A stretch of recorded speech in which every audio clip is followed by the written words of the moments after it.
ಕುಮಾರ್ ಅವರಿಗೂ ಕೂಡ ನಮ್ಮ ಕಾರ್ಯಕ್ರಮದ ಪರವಾಗಿ ಸ್ವಾಗತವನ್ನ ಕೋರ್ತಾ ಇದ್ವಿ.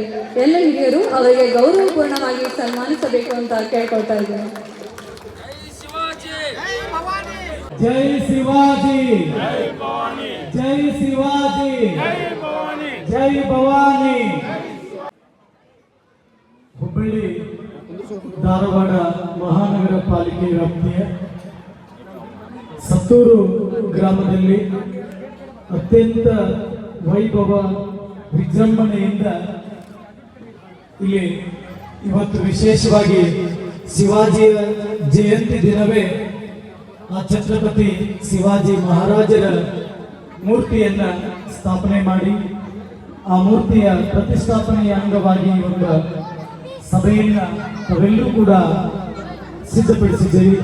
ಈ ಒಂದು ಭವ್ಯ ವೇದಿಕೆ ಮೇಲೆ ಆಸೀನರಾಗಿರುವಂಥ ಪರಮ ಪೂಜ್ಯರಾದಿಯಾಗಿ ಎಲ್ಲ ಅತಿಥಿ ಅಭ್ಯಾಗತರಿಗೂ ಕೂಡ ನನ್ನ ಗೌರವಪೂರ್ವಕವಾದಂಥ ನಮಸ್ಕಾರಗಳು ತಿಳಿಸ್ತಾ, ಹಾಗೆಯೇ ವೇದಿಕೆಯ ಮುಂಭಾಗದಲ್ಲಿ ಆಸೀನರಾಗಿರುವಂಥ ಎಲ್ಲ ಸತ್ತೂರು ಹಾಗೂ ಸುತ್ತಮುತ್ತಲಿನ ಗ್ರಾಮಗಳ ಬಂಧುಗಳಿಗೂ ಕೂಡ ಛತ್ರಪತಿ ಶಿವಾಜಿ ಮಹಾರಾಜರ ಜಯಂತಿಯ ಶುಭಾಶಯಗಳನ್ನು ಎಲ್ಲರಿಗೂ ತಿಳಿಸ್ತಾ, ತಮಗೂ ಕೂಡ ಈ ಪುಟ್ಟ ಕಲಾವಿದ ನಂದಕುಮಾರ್ನ ನಮಸ್ಕಾರಗಳು.